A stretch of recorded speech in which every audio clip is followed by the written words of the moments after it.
Hello everyone, today I'm going to take you through the team that I was able to use to get first place in Tommy's Tuesday Tour last night, winning me a spot in the Nino Pokebros Invitational. Very coveted, very prestigious, and I'm quite excited. It was a tournament of about 100, a little over 100 players, so decent sized, and I was able to take it all with a stall team. Here is the rental code if you are looking for that, with a disclaimer that I believe that this style of team is very good, but these particular sets might not be the correct ones. However, the core concept was good enough and my matchups were good enough into the meta that I was able to take it all the way. This is the team that I was using for my Sacramento regional preparation, and I thought it was doing very well. I got very high on ladder. However, once I got up there, I started running into some Fluttermane, Tornadus, Ogerpon, Hearthflame teams that were giving me a lot of trouble. And as you do right before a regional, when you run into some trouble, you start panicking. And I was going to Sacramento for a friend's wedding as well. And I wanted to have a good time, and I was really stressing about this team and its ability to do well, and I decided I would just go back to some reliable, fun stuff that I had used in the past, which ended up being a great call for at least this tournament. So in that preparation, I was looking at Sinista. It was newly added to the meta. It had a unique ability in Ghost Grass, competing with Amoonguss and Rillaboom for an interesting grass type to have on teams. A huge support move pool.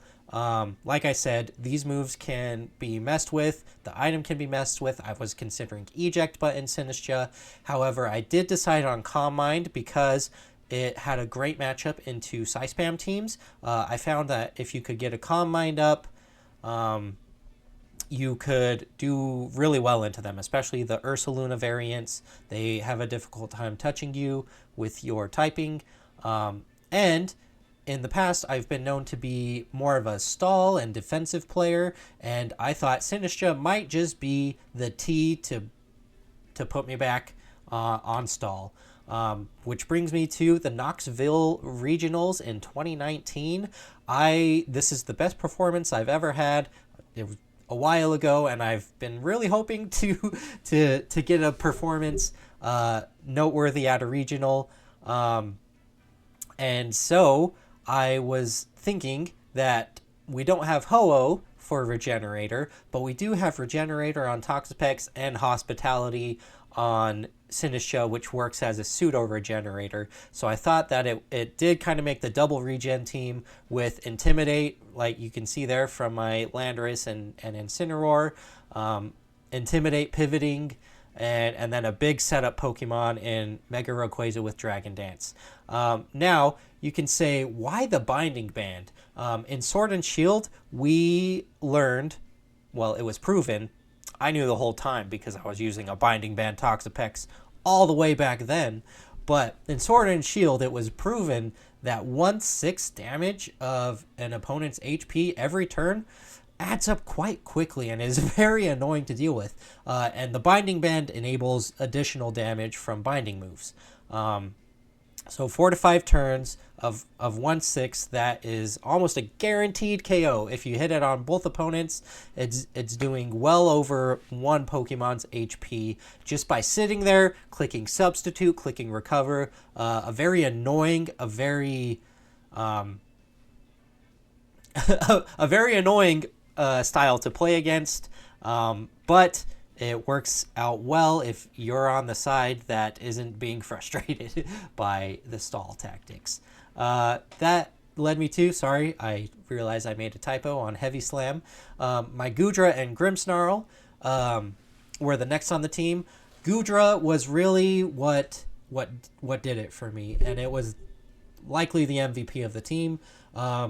As you know, with these kind of setup teams, if one Pokemon gets going, it can kind of just take over the game, and this Goodra was the set to do it. Heavy Slam, Body Press, Shelter. Heavy Slam for Fluttermane KOs it, unless intimidated, in which case your Scarf Landorus in the back can pick it off with a Rock Slide. Body Press Shelter does insane damage if you can get the shelter going. And then Life Dew plus Leftovers for longevity. Also, worth noting that if you get your Toxapex or your Sinista with the Calm Mind set up next to your Goodra, oftentimes you can just spam Life Dew Matcha Gotcha. Life Dew Matcha Gotcha. And you'll see in some of my games I will be posting in the future that is what I did. Grimmsnarl was there to enable everything on the team. With Covert Cloak, can't be faked out, Parting Shot. Very easy to get your damage mitigation that you need down. Toxapex, main counters in the meta are Landorus and Iron Hands, which are physical attackers. So you can get a Parting Shot and Intimidate into one of them on one turn, and then they're doing no damage to your Toxapex. You can trap them in with Infestation. You can Baneful Bunker and use those mind games with Baneful Bunker and Substitute, where they don't want to hit you because they could potentially get poisoned.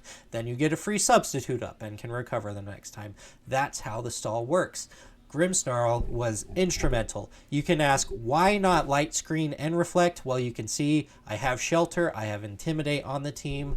I have a lot of ways to mitigate damage physically, but I didn't have a lot of ways to do that special defensively. And a lot of the team, you can see, or you can hear people say, it just gets shut down by taunt. Well, they can't taunt you if you taunt them first. And so having taunt on Grimmsnarl was very important for that. Also enabled end games to be won where maybe they have a substitute on their Heatran. Well, you need to taunt them so you can get your Infestation off. Stuff like that.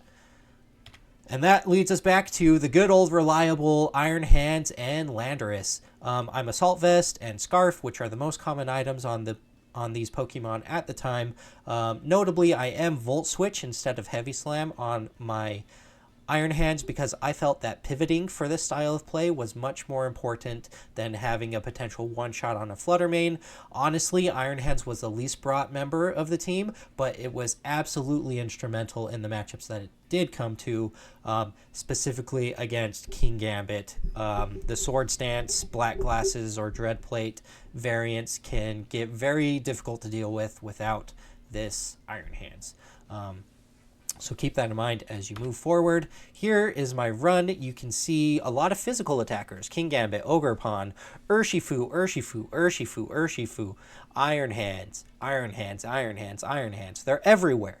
So a lot of these teams I was able to just straight up wall by getting a shelter or two off with my Goodra and, you know, using the rest of the team to get rid of the threats to Goodra. I recorded all my matches from round 5 and all my Top Cut matches, so I will be posting those. Again, keep your eye on the channel to you know, get an idea for how the team works. You can see my matches versus Mike W. His Roaring Moon was instrumental knocking off my Leftovers in the way to take me to a Game 3. Very hard matchup, played incredibly well. But again, Goodra just did what it does. And Solchuk in the finals, one of the best sets I've ever seen. I had to make a lot of hard reads in Game 3 in order to win this. You won't want to miss that game. And then, notably, my only loss was to That's a +1, who helped me create the team back in 2019. He is the brains behind Binding Ban Toxapex. I do not own the rights to Binding Ban Toxapex. They belong to That's a +1.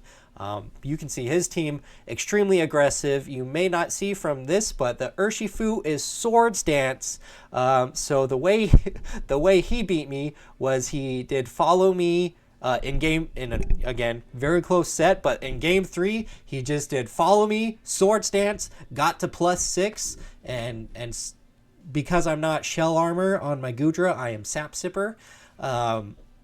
The +6 Surging Strikes ultimately broke me with the redirection going over and over from a Rocky Helmet in DD. Very difficult to deal with, very strong player. Check him out if you're not if you don't know me through him, go check him out. He's a great content creator.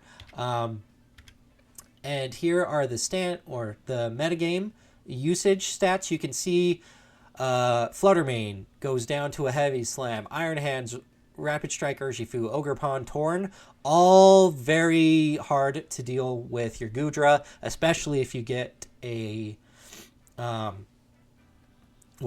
especially with Iron Hands, if you get a Shelter Up. And then these are where the matchups start getting tricky. Hisuian Arcanine and Goldango, Qianpao to an extent with Sacred Sword, although it's not too difficult to deal with Intimidate and your Terra Water on Goodra, and your Scarf being faster than them so you can break their Sash. That being said, I do think the team's biggest weakness is Nasty Plot Goldango. If you can find a way to improve the team to beat that matchup, let me know, because I will be working on the team more. I do have the rental code for you, but I advise make this team your own more, because again, I'm not completely invested in the sets, in the moves, in the Terras, even in all the Pokemon choices, but I do think that having a way to enable this to beat Goldango is necessary moving forward. So I invite you to do that and let me know again. And with that, thanks for watching, and I will see you next time.